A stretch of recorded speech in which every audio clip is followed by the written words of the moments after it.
yesterday where I was on the ground in person in 3 of the hardest hit communities.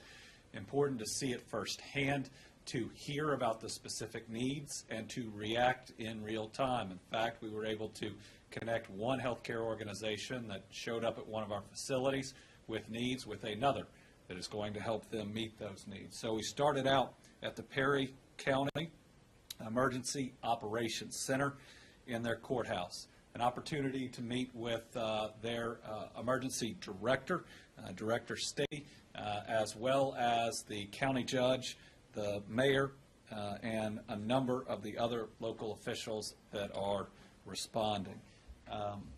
This is right outside of their courthouse. That's the mayor of Hazard on the far left. A lot of people that are working day and night, and greatly appreciate their leadership. Then we were able to go over to an emergency shelter at West Perry Elementary in Hazard. You want something in the midst of the darkness that is an incredible ray of light. Virtually every person, I think, in this county who didn't have their house wiped out, and some who did, were here helping. An amazing, enormous operation. There had to be 100+ volunteers, pulling people's cars up as they came through, giving them hot food to eat. Baby formula to make sure that everybody had what they needed. This is the superintendent who's opened up the school in the black hat, who was, working his hardest to make sure that everybody is taken care of. A enormous thanks to the educators and everybody else who came in to do this. You know, when Mr. Rogers says, look for the helpers, these are the helpers. And the now that we can reach many of these areas, the donations, the food, the water are flooding in. This school is filled with supplies that are going to help people. They had one whole area of intake just for supplies. Then you know what they had? They had personalized helpers to go around with each family coming in just to help them navigate in the midst of the chaos. Got to talk to some of the families here and the other places too. They don't have anything.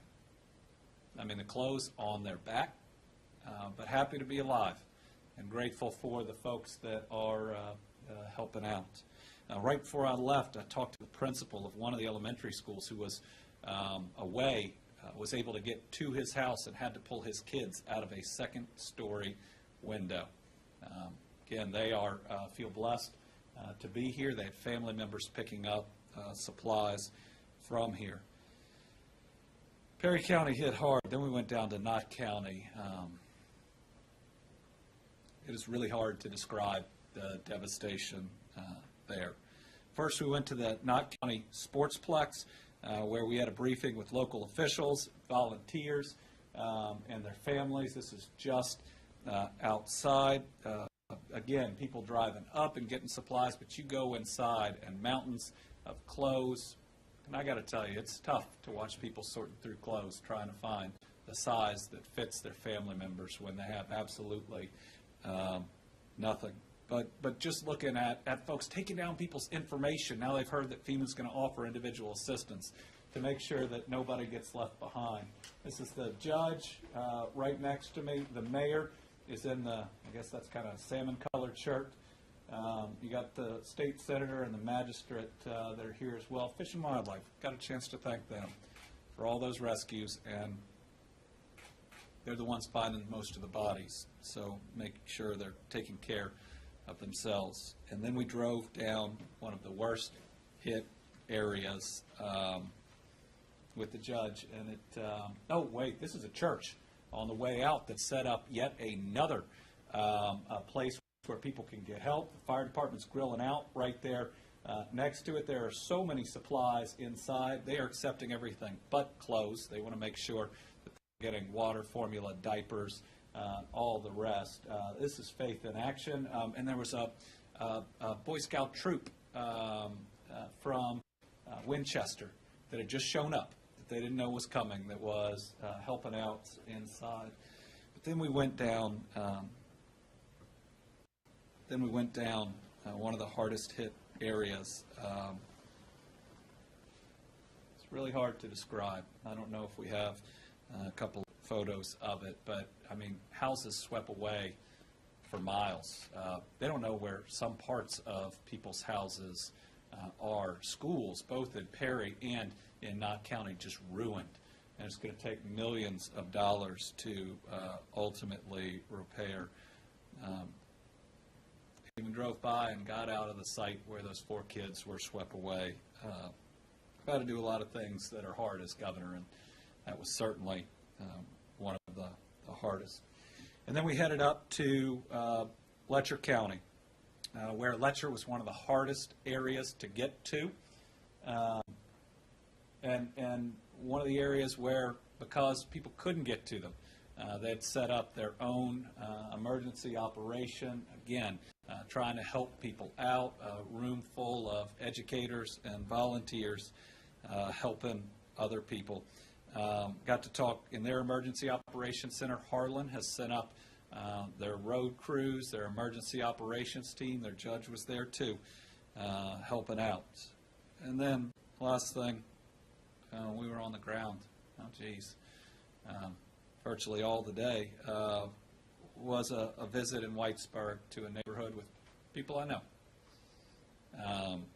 who lost everything and had to strip their entire house and put it on the front. As you look down in this neighborhood, everything is ruined, every single thing inside the house, and they're pulling it all out in front because of the mold. I mean,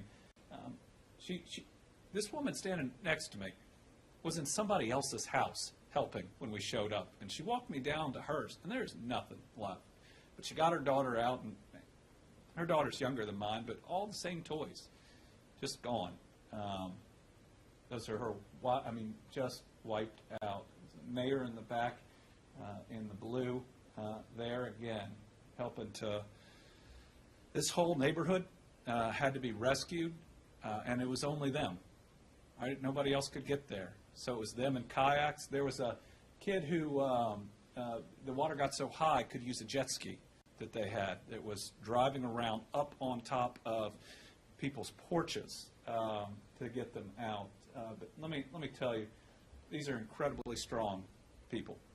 And they were all helping each other out, all up and down the street, even as all their possessions were gone. So another couple tough updates this morning. First, we can now confirm that we have lost 30 Kentuckians to this flooding, and that's going to grow. We know about additional bodies beyond these 30 confirmed. They break down as 7 in Breathitt, 2 in Clay, 16 in Knott, 2 in Letcher, 3 in Perry. If things weren't hard enough on the people of this region, they're getting rain right now. Right now, though it's ending real soon, Floyd, Magoffin, Knott, and Pike have been under a flash flood warning. That is ending soon. But there's near storm potential today in all of the impacted areas. That is just not right. Most risk is on the northernmost part of the impacted area, but it is very unstable weather, and it could be even up to an inch. Just as concerning, high wind. You think about how saturated the ground has been. It could knock over poles. It could knock over trees. So people need to be careful. And it's even going to get tougher when the rain stops. It's going to get really hot, and we need to make sure people are ultimately stable by that point in time. All right, as of just a few minutes ago, 12,492 people without power. This has been a Herculean effort by those working to restore power. Remember that at one point at the EOC was above 24,000. I actually think we got close to 30,000. The counties with over 1,000 people without power or more: Perry, Letcher, Pike, Breathitt, and Knott. Really, really fast. Yesterday, there was a report out in a roll-up of missing persons. That is not an accurate number. If need be, I'll go into reasons, but that was one KSP post, and that was based on calls in. There are hundreds of unaccounted for people minimum. And we just don't have a firm grasp on that. I wish we did. There are a lot of reasons why it's nearly impossible, but I want to make sure that we're not given either false hope or faulty information. We have a total of 150 displaced folks housed at our state parks at the moment, and there are at least that amount in Red Cross shelters. Jenny Wiley Resort Park has a total of 141 people occupying rooms, cottages, and the campground. Rooms are fully booked, but the campground space is available. 4 people are staying in one camper at the Paintsville State Park Campground. Pine Mountain still has at least 5 rooms. We are working so hard to get Buckhorn State Park open. That is in Perry County. That's in one of the hardest hit areas. We do have power. We're working on water right now, and I've told them it's got to happen today. If not, it's dry, and if there's power, we may have to move people there without running water. It absolutely has to happen today, and I don't mean that as any slight on transportation or Kentucky Power or anybody else working there. We're just reaching that point where people need a bed. There are going to be 36 rooms and 5 cottages that are there when we get that open. That can help a lot of people. And starting this week, Carr Creek State Park Campground will be available to hold travel trailers for temporary housing. All right, we're moving travel trailers fast. We got about 100 of them that were left over from the tornadoes in western Kentucky. We got the same team that hooked them up in western Kentucky from transportation that's traveled east. We are hauling these things, and we're hooking them up as fast as we can. We got 25 travel trailers that are being hooked up at Jenny Wiley State Park. That's going to increase the number of people that we can house there. And between 2 areas, I think we have 25 that we're hooking up in Knott County, which needs them. There's an ATV park there, and there's another site as well. Others are being delivered to hard-hit areas. The EOC and transportation are working directly with the county EM directors and leaders to identify places to get them. This is much faster than we had this option after the tornadoes. There are 14 emergency shelters active. They're assisting 483 people. There's 1 in Clay, Floyd, Knott, Pike. There are 3 in Letcher, Wolf, and Perry. Those are on our website, governor.ky.gov/disaster-response/flood-resources. FEMA. So, thankful to President Biden for what I think is the fastest granting of individual assistance, at least we've seen in Kentucky. Though it was fast after the tornadoes, too. It's initially for 5 counties. Those are the ones that FEMA could get to and see and chronicle or the devastation. More are going to qualify. And today I sent or am sending a letter asking for the other impacted counties to be added. Listen, what happened in the tornadoes were a couple of counties got there first, and then the other counties were added. This is a normal process. They're going through what they have to under the statutes and the regs and congressional oversight. So I've talked to leaders in Pike and in Floyd. I fully expect with the damage they've had for those counties to be added. Just keep working with us. Let's keep making sure we document the damage. This thing is going to expand. So, but for those 5 counties, renters and homeowners in Breathitt, Clay, Knott, Letcher, and Perry who were affected by severe storms, flooding, and mudslides that began July 26 can already begin applying for individual disaster assistance. FEMA folks are on the way. In these counties, what we've asked for are people on the ground with the tablets, like we saw in the West, that can go door to door and we can let people know what holler or neighborhood they're going to be in at a given time. We also want a set location where people can come in, and we're working on getting all the services you need, driver's license replacement and the rest. I'm telling our cabinet secretaries we want them all in one place so that people, they don't need any more of a hassle, and we want them as close to places that people can get food and other supplies as we can. I certainly think that it can be complicated to go through this process, so that's real helpful. But people can also go ahead and get online at disasterassistance.gov or call 1-800-621-FEMA. That's 1-800-621-3362. When applying for assistance, you need a current phone number where you can be contacted, your address at the time of the disaster, and where you're now staying, your Social Security number, a general list of damage and losses, banking information if you choose direct deposit, if insured, the policy number or agent or the company's name. Remember, it's a more complicated process than I wish it was. Don't give up. We want to make sure everybody who can qualify does qualify. All right, to go over the disaster declarations, I issued a state of emergency. The President has declared a disaster declaration. 14 counties and 3 cities have declared a state of emergency. How about some good news? Cell service is getting back up. Absolutely critical in response to a disaster. Helps people find their loved ones. It will lead to more good news. Letcher County's cellular infrastructure is being reported as restored. That is huge. And Appalachian Wireless, which serves so much of this region, is reporting that it is completely restored. Those are really good things. Like we said, very difficult to get a accurate count of those that are missing, but the way to do it is to report a loved one that you cannot find to the Kentucky State Police. We have multiple posts. Each post works a certain number of counties.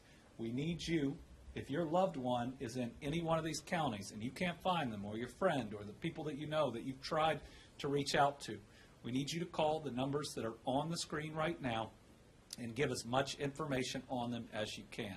This is our best opportunity right now to go out there and find people we believe are missing. Now, restored cell service is going to help a lot. I was able to locate somebody I know the other day that I'd seen, at least in a news report, had been missing. So it was good to know that that person is okay. So again, if you're in Wolf or Morgan County, you got one set number, 606-784-4127. That is if your loved one are in those counties. Owsley, Jackson, and Lee, 859-623-2404. So Kentucky State Police is working real hard on this. Contact them. There's also an email if you can't get through the phone lines. The email's on the screen, ksppubbaff@ky.gov. If you do that route, you need to include the information that's on the screen here. We'll put this on social media as well, and we just ask those in the media to continue to put out those KSP numbers and the email address. Still a lot of scared people out there, though haven't been through more disasters than we ever thought was possible. When cell service gets back up, we do see a whole lot of people finding people they love and care about. So looking forward to hearing those stories today. Transportation cabinets, Pikeville Highway District, all state routes are passable. That includes 13 disaster counties, Floyd, Johnson, Knott, Letcher, Martin, Pike. I will say, especially in Knott County, some of the county roads that we're on are eaten up. What water can do to a road is incredible and tough to believe. There is a huge amount of infrastructure that is going to have to be rebuilt. In the Jackson Highway District, that's Breathitt, McGoffin, Owsley, Perry, and Wolfe counties, repairs to roadways, actual repairs, are going to begin today. We're not waiting, we're getting after it. 4 state routes in Perry remain closed or partially closed. There are detours. The lone exception is Kentucky Route 1146, which runs through the Lost Creek area. 13 crews from highway districts at Bowling Green, Somerset, Flemingsburg, Manchester are in Breathitt County to assist in clearing the roads. This is all hands on deck. Bridge inspections are continuing as inspectors can gain access. So far, 627 bridges in the counties have been inspected, but these are only the public bridges. A lot of these people live on the other side of what we might call a creek or something even larger, and those are private bridges, and they're gone. And it's going to present an enormous challenge in rebuilding. And we don't have the answer to that challenge yet, but it's something that we are all talking about. Inspectors have found 21 bridges with issues that range from being impassable because of debris, houses on top of them, and some are totally washed out. We got washed out bridges in Owsley, Breathitt, Floyd, Pike, Perry, Leslie, Letcher, Knott, and Clay counties. They include county bridges as well as state bridges. Transportation, National Guard are taking a ton of supplies, as are folks all over the nation sending supplies. Just remember, we don't need your old clothes. We need water, we need food, we need cleaning supplies. Think about the normal household goods that people have lost, but those are the things that we need. Materials being delivered right now: cots, MREs, travel trailers, also forklifts for warehouse and distribution. Water outages: 25,325 service connections without water, 44,119 under a boiled water advisory, 22 water systems under limited operations due to damage and power outages. All systems are actively making water, filling storage tanks, and pushing out water. Big focus now has to be on identifying leaks, and infrastructure has just totally been wiped away. There are some areas we're not going to be able to get water to probably for months. Wastewater: 17 wastewater systems under limited operations, 2 wastewater plants experiencing bypasses, Fleming Neon, that one's bad, and Wheelwright Utilities as well. 11 systems are experiencing discharges from portions of their system. All right, Kentucky Office of Unemployment Insurance is working to establish a disaster unemployment assistance program that helps people in the short term. They're working with the federal partners to provide disaster unemployment system as quickly as possible to eligible Kentuckians in the 5 counties that have been cleared for individual assistance. The agency still has steps to take before it can begin administering that program, but they're working with the feds to get it up online as quickly as possible, and then we will be dispatching staff, again, hopefully in one location. Actually, I'm going to tell the cabinet secretaries today it's all going to be in one location to make sure that, again, people don't have to go through any more than they have. Red Cross number, 1-800-RED-CROSS, 1-800-733-2767.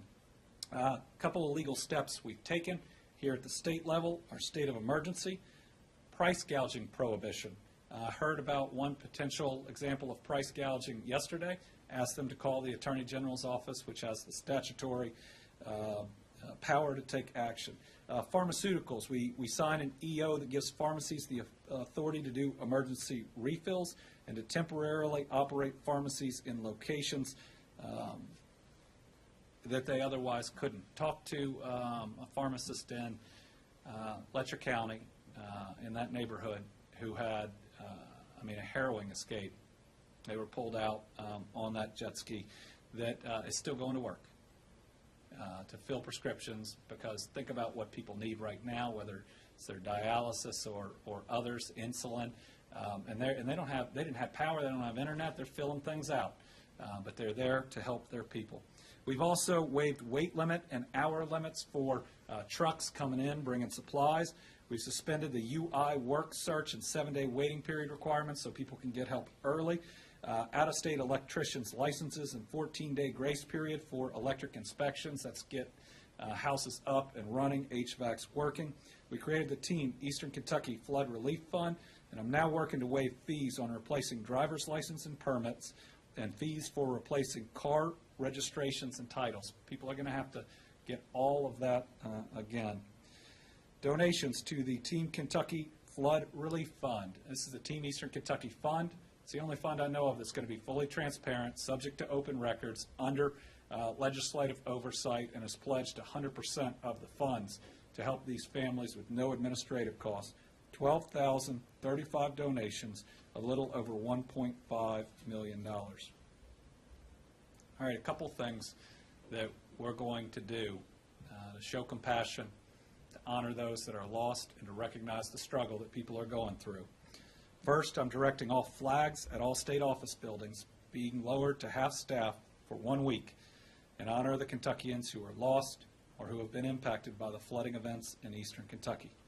Flags at state office buildings should be lowered to half staff beginning at sunrise tomorrow, Tuesday, August 2nd, and remain so until sundown on Monday, August 8th. I encourage businesses, individuals, and organizations throughout Kentucky to do the same. Let's make sure we're recognizing the loss that our people have been through. And the other is bringing back a way that we showed compassion to those suffering during COVID. So I'll be lighting the Capitol Dome to the extent you can see it through the repairs, and certainly the mansion, green, the color of compassion, just like we did in COVID, but this time to show compassion for those lost during this devastating flood and for those who are cleaning up. So for everybody who still has those lights, I ask you to put them up for the people of Kentucky that have been through something absolutely indescribable. Let them know that you're thinking about them, you're praying for them, and maybe that family that's in your area with their relatives that's hurting sees your light out there and knows that people care. Finally, Brittany and I are canceling our official trip to Israel. While that is a bucket list type of thing, I cannot be overseas while the people of Eastern Kentucky are suffering. And we're still going to be in a critical stage over the coming weeks. I promised people yesterday I was going to be there for them. You know, today, tomorrow, and the coming weeks, and I'm going to keep that promise. In fact, today, I'm going to be continuing to keep a promise to the people of Western Kentucky. First, checking in on the city of Marion, which hadn't had enough rain, and look at what's happened in the state. But making sure that we are making progress on solving their water crisis. I'm going to be in Mayfield, 7 months, 7 months of keeping promises, and we're going to continue to keep promises with you. Going to be in contact with the Emergency Operations Center all day. Going to receive an in-person briefing. When I get back from the West, we will be back in Eastern Kentucky this week. We aren't going anywhere. We're going to repair every life, every structure, every town. We'll open it up for questions. We have one journalist with us. Carolina, if you want to start us out. Yeah, Governor, have there been certain areas that rescue crews still have not been able to access? And can you just give us a general update on how search and rescue is going? Search and rescue is continuing, though different. Certainly we were able to get to places by vehicle yesterday. Now, one challenge we have is those folks that say live on the other side of a major creek and have lost their bridge, don't have a way to get over. And we're working on that right now. What are some temporary bridging? We can call out, we can see that they are okay, but short of airlifting them over, we've got some people that are stuck. And they're not stuck because of the water, they're stuck because of physically getting to them. There's a couple of areas that yesterday we were airlifting water to because we still couldn't safely get there. A whole lot of what we're doing right now is searching for people. You know, as I was in Knott County, we went by a group that's out looking for bodies and had one of the dogs out. We passed a house in Letcher County where someone was concerned there was somebody lost upstairs that hadn't been located yet. But we are still actively in the search and rescue, and part of that is identifying people that are reported missing and finding them as well. I anticipate that we will continue with that for at least the next couple days, though we're certainly working on the emergency housing at the same time. You know, in many ways we have our first phase overlapping with our second phase right now. Tom Latek, Kentucky Today. Thank you, Governor, and good morning. 2 questions for you. First of all, how many National Guard troops are now active and working over there? And secondly, given this large loss of life, I can recall that when the ComAir plane crashed in Lexington, they had to bring in refrigerated trucks to serve as temporary morgues. Has the state had to do anything along this line, or are the local coroners able to handle it?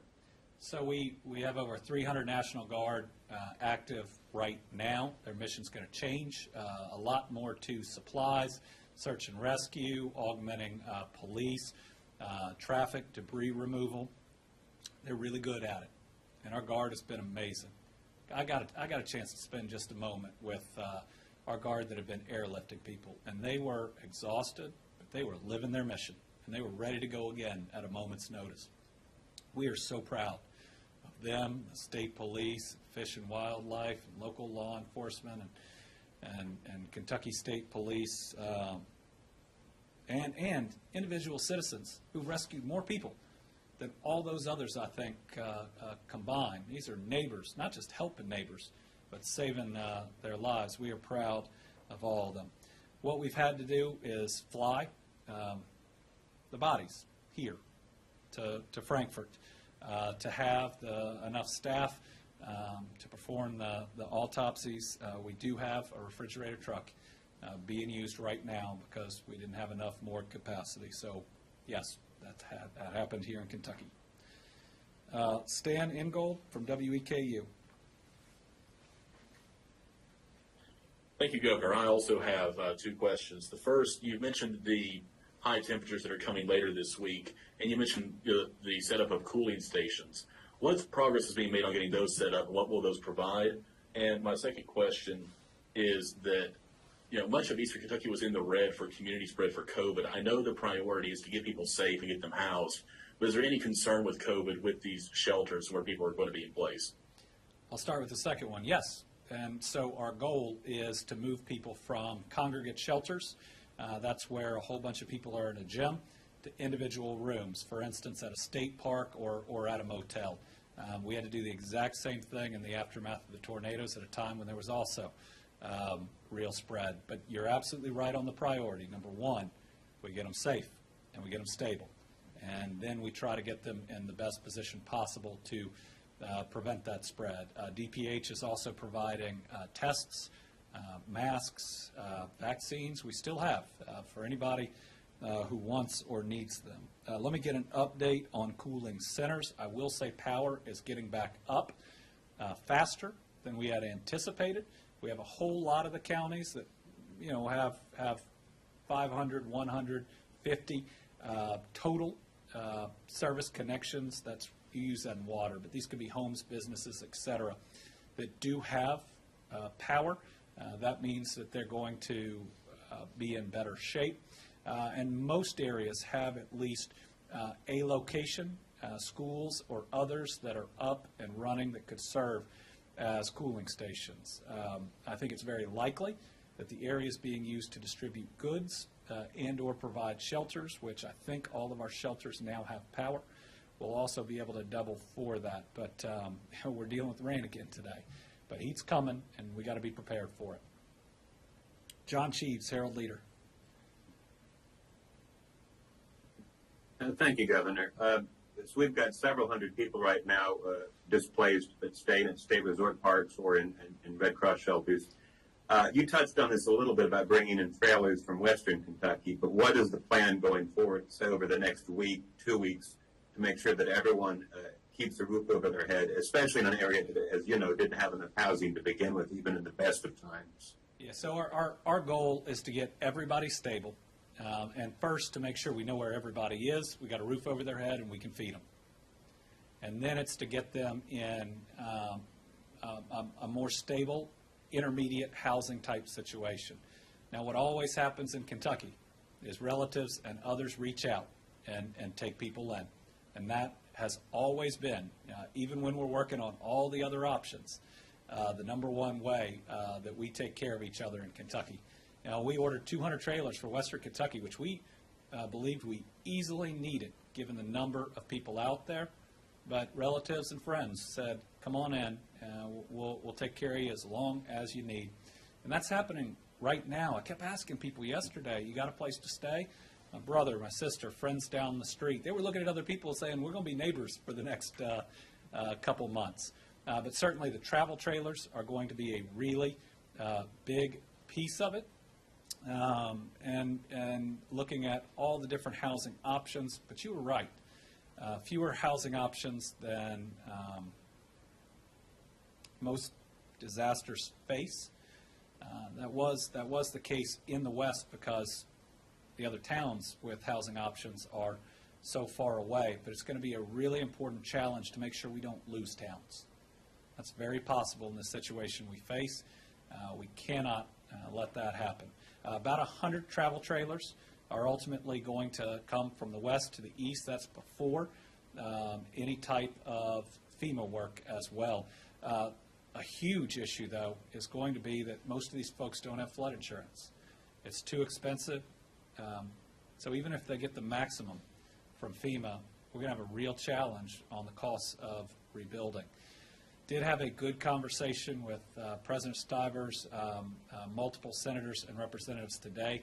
I do think they stand ready to help to create something that can at least help cities, counties, and utilities. Like we did in Western Kentucky, we're just trying to get through the search and the rescue phase so we have a clear idea of what's needed. We're going to have much higher costs for the school systems. I mean, there's one school that's not going to be usable at least for this year if the structure can be saved. There are a lot more that are going to have millions of dollars of immediate repairs to get up and going. Talked to two amazing superintendents. Talked to three amazing superintendents throughout the day that are already working hard. And what I said is, you do what you got to do. We will find you the money. And we're going to have to get kids that don't have a stable roof over their head in school as quickly as we can and give them the wraparound services that they need. Debbie Yetter? This says maybe. Yeah, it's Debbie. Okay. Good morning, Governor. You mentioned the damage to the school systems and the work that's going to need to be done. With school about to start, will it be possible for schools in the region to start on time? And if so, how and where? So if you think about these counties, I think at least two, if not three, are going to have to delay the start of school. Certainly Letcher, Knott, and Perry have been hit hard. That doesn't mean that they're not going to have a plan to start school. But I mean, looking at Knott, the number of schools hit, if they can do it, it's going to be a pretty incredible feat. But again, they're working hard. They already have the cleanup crews that are out there. They have wasted no time knowing exactly how important this is. But I do expect that school could and probably will be delayed in some of these counties. So we're going to need to provide them similar relief than we did in the West to make sure they are not penalized for it in the way that you calculate the funding that they get and that they have the funds to repair. But also, that's the best place to provide these kids the mental health services, the meals, the dental care, and everything else that they need. All right, that's today's update. We're likely to provide a couple written updates later in the day, maybe some video. Give us some prayers that the weather that we're seeing right now doesn't end up being too bad, that the wind doesn't knock down too much. Remember, these folks are going to need our help for the days, the weeks, the months, and the years to come.